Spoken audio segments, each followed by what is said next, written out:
Hello mga tagay, nandito man si Inday Tagay, ang babaeng walang suklay-suklay. So bali ngayon mga katagay, ang recipe natin is gata na may maliliit na crab, pati shrimp. Ito. Yan, Yan, kalampay. lampay. At saka maliliit na shrimps. Shrimp. Pakita mo sa kanila. Ayan katagay, ito ang first gata. Meron tayong second gata doon mga katagay. Ngayon, ginachop ni katagay din ang gulay. Long beans. Ano yan sa Tagalog?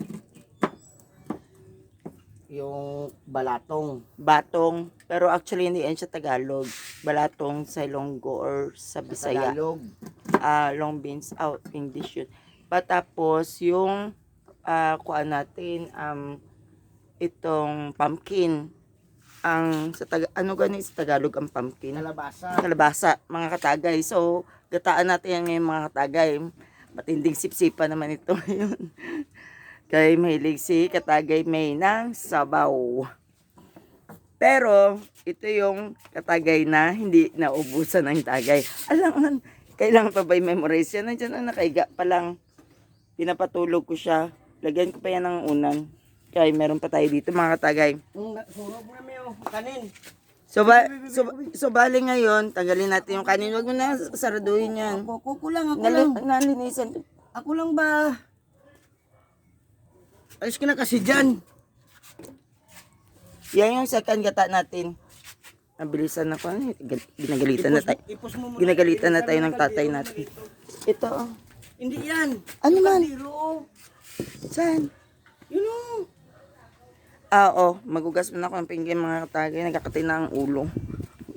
Wala na ganito yung ligo. So, magugas tayo ng pinggan katagay. Kailangan pa yan yung video. So, bali ngayon mga katagay. Hintayin nyo lang ang ating mukbangan. Ipos mo muna. So, ngayon mga katagay, nagluto na tayo ng kanin natin. Ito, yalo-alo na natin katagay. So, bali ang pagluto niya, yung second gata muna ang unahin natin, yung may tubig. Ito pure, ito siya. Ito, sikan gata ito. Oo. Sikan gata ito katagay. Bebe, alis dyan, alis dyan. Ilagay natin itong crabs. Diyan natin design. Crabs muna. Pagkatapos, uy, ang pasayan. Ang pasayan. Bebe, pagkita mo. Kunin mo kasi ulo mo. Yan. Yung pasayan. Dapat ipasayan mga tagay. Yan. Yan mga katagay. Wala tayo magic sarap. Tapos yan, lagyan ng gulay. Tapos lagyan natin ang first gata. Pag nagkulo na yan siya, mga isang kulo lang yung first gata, okay na yan. So, mas masarap sana kung may yung so bali Isama sinabay na natin ang pala. Kalabasa, latoy.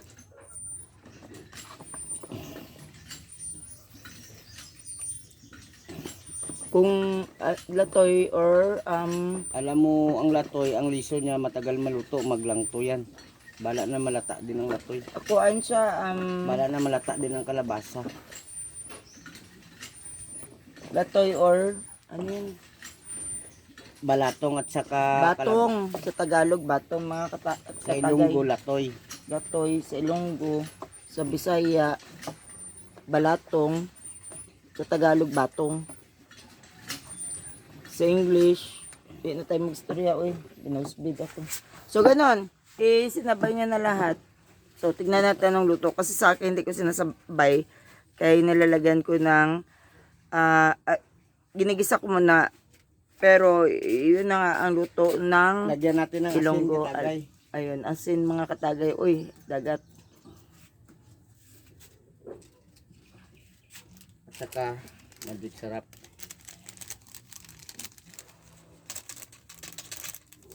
Pero nitigas na yata.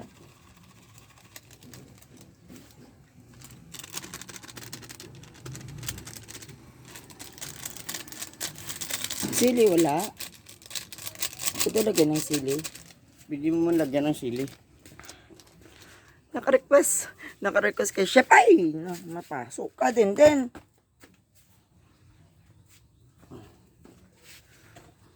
So, pag nagkulo na yan siya, taglambot-lambot na yan siya, sa tingin ko, kasi hindi man ako ang cook ngayon, si Denden, ilagay niya na yung second na gata natin. Ito yan, pure yan na gata. At, nag-request ako ng sili, so lagyan natin ng sili, kay para may konti siyang cake. Pero kung hindi magpayag yung chef natin, edi ilagay natin sa suka. Lagyan natin ito, katagay. Lagyan natin ng kuan pala daw, ng tanglad. Oo. Lemongrass. In English. Tapos, mabaho na yung kanin katagay din. So, bali, mag-cheat tayo dalawa. Mabaho na. Opo. Kuwan mo na. Tanggalin na. So, bali ngayon, tanggalin na natin yung ating kanin. Kung nandito si Rob, yaw-yaw na yan siya. Kay may rice. Pero ilagay na natin itong gulay natin mga tagay. Ayan o. So, bahala na ang chef natin magluto. Kung paano niya yan haluin. Huwag natin galawin, baka masira pa. Mag-iba pa ang lasa. Sabay ganyan ang buhok ba? Alam mo, nag-audition lang sa kuan. So, ganyan lang siya mga katak. Nafatay siya din, kay mabigat. Napatay yung kuan mo. Kay mabigat siguro, nabigatan siguro siya. Yan yung mga tagay, sira yung aming butane. So, isang kamay lang itong gamit natin, kaya yung isa naghawak lang. Dala ko ba? May dalawa akong kamay dito. Alis dyan, alis. Dito ka kasi ako niya, hirapan ako ba?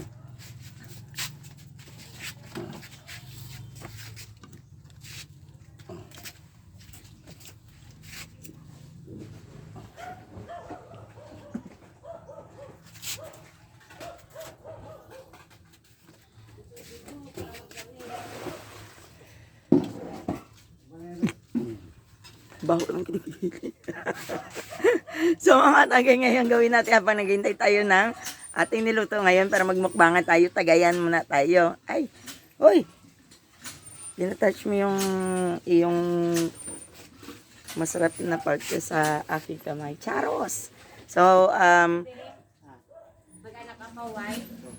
ayun no, nilata niya na ang sili mga katagay. Ito katagay yung. Hoy!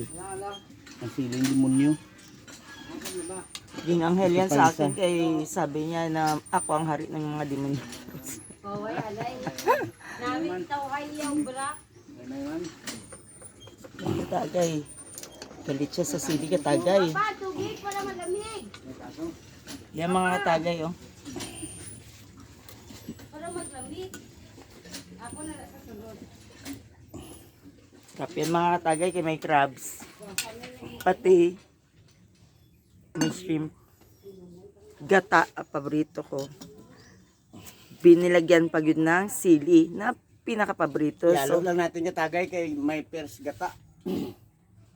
Baka kuha ng pers gata. Wala tayong bitsin me. Ito. Ay, may magic sarap pa dito.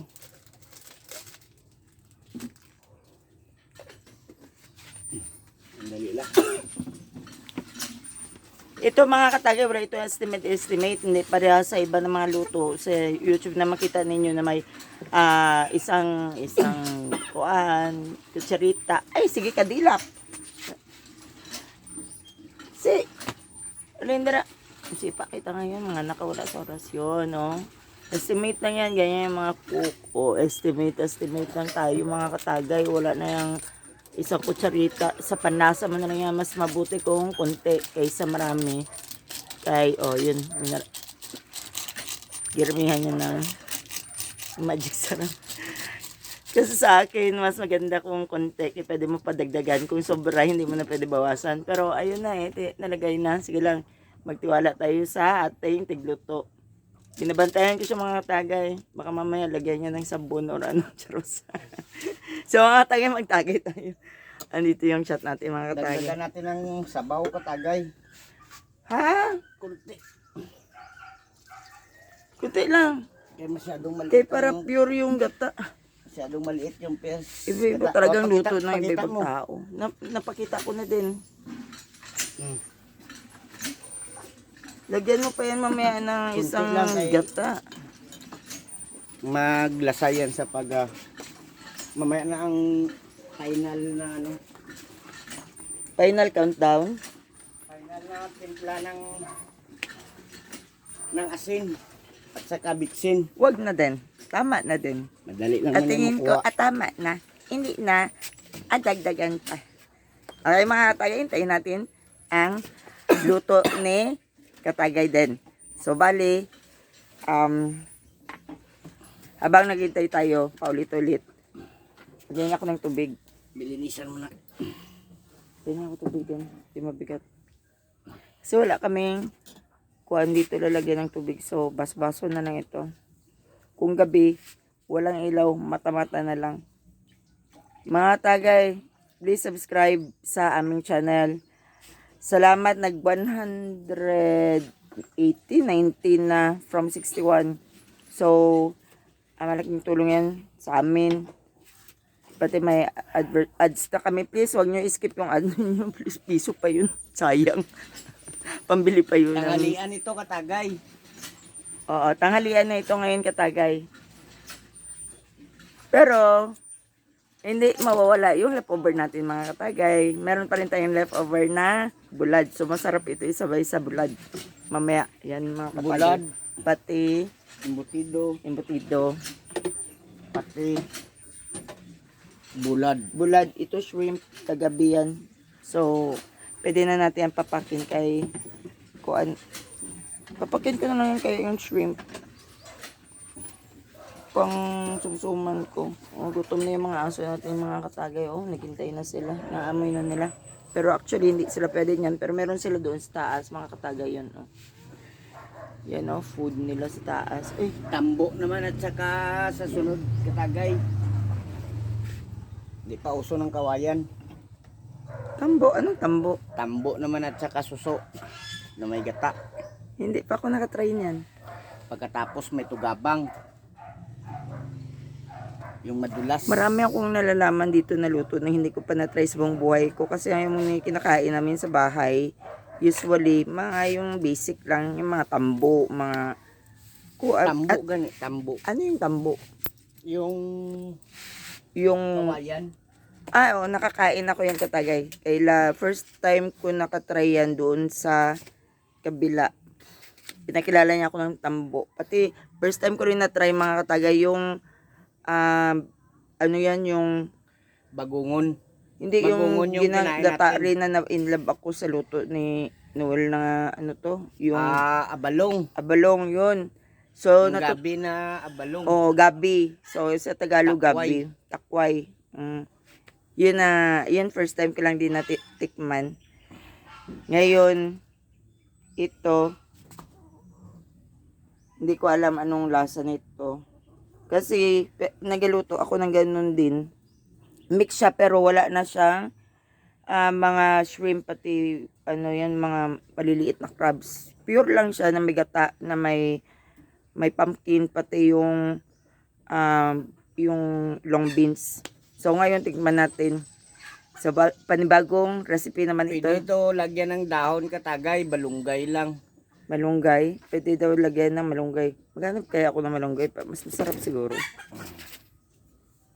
Malunggay? Opo. Wala tayong... Wala tayong makuna ng malunggay dito. Meron. Yan. Ako, pag gusto may paraan. Pag ayaw, may dahilan. May paraan ako. May makunan ang gunting lang ang kulang. Kaya mataas yun. Nakita ko doon. Kung hindi, putulin ko na ng puno. Habulin ako ng mga mayari doon. Oh my God. Pero lagyan natin ng malunggay kasi sinabi niya masarap doon may malunggay. So magkuha tayo ng malunggay mga katagay. Maghintayin lang kayo doon ha. Post mo muna.